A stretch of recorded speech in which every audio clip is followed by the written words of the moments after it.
If you clicked on this video, then you've probably already heard about the Fermi paradox. If the universe is infinitely large, then it must be teeming with intelligent life, so why haven't we encountered any yet? There are tons of answers out on the interwebs, and every public intellectual from Bill Nye to Elon Musk to Neil deGrasse Mike Tyson has a solution.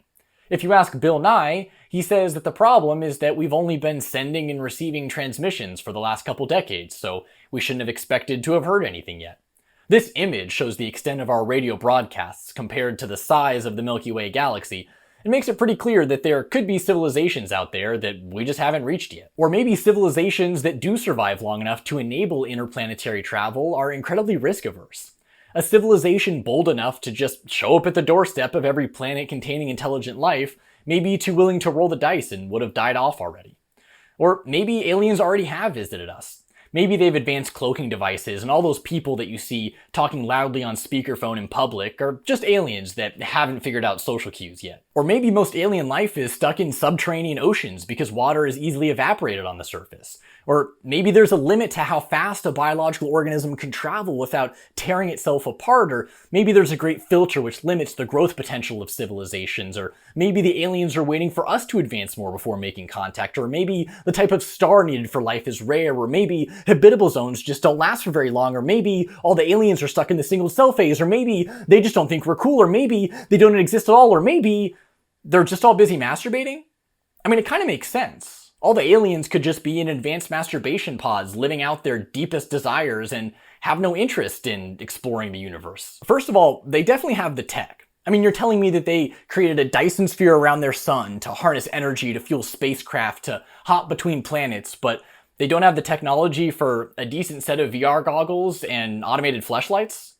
Or what, you think they have the technology to enable continuous splooges all day long, but they choose to leave their pods and go exploring?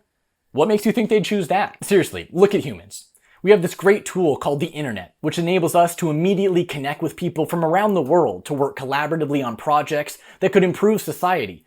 And instead, we use it to watch porn, stare mindlessly at social media, and stream Netflix. We are pleasure bots. The entire history of our species is us prioritizing comfort and immediate satisfaction over growth and improvement.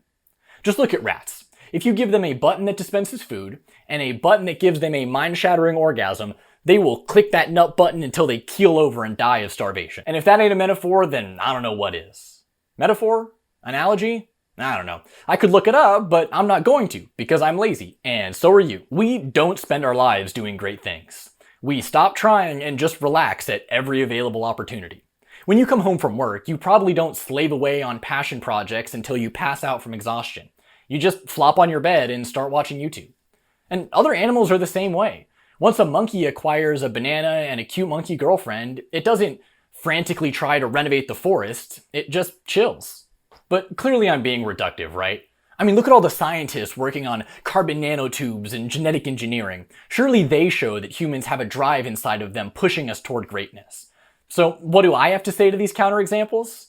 I say, they have daddy issues. No one working that hard is healthy. The only reason Daddy Elon owns 13 different businesses is because he's trying to prove something to his daddy. Jeff Bezos, Elon Musk, Bill Gates, all these wildly successful people are only so motivated because they were relentlessly bullied as kids and are trying to fill that void and feel adequate. Our social norms have tricked us into feeling unfulfilled even when all of our basic needs are met, but that is not natural.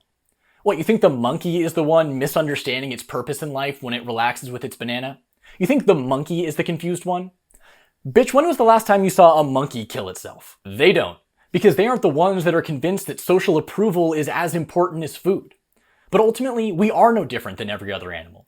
We're made up of the same meat and electricity that they are, so unless you think that God dunks a soul into each one of us when we're born, then we have no higher purpose. Plus, even if we do need stuff beyond food and shelter to feel content, all that can be simulated.